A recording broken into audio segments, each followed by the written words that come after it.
العلي العظيم. أعوذ بالله من الشيطان الرجيم. بسم الله الرحمن الرحيم.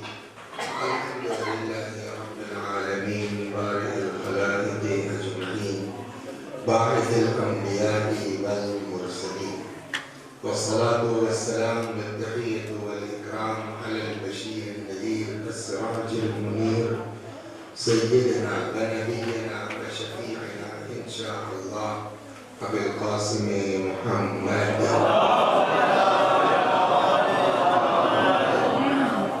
اللهم صل عليه وعلى أهل بيته مظاهر جلالك وجمالك، واللعن على أعدائهم الشاكين فيهم المنحرفين عنهم أجمعين.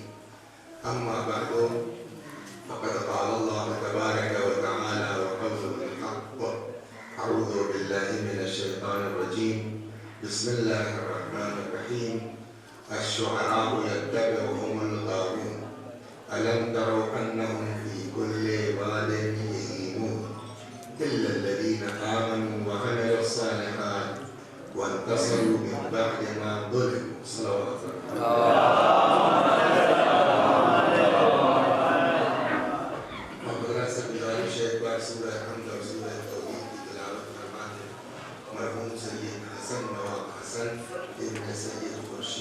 نواب مرحوم نشاط بانو مرحومہ بنتے سید حسن نواب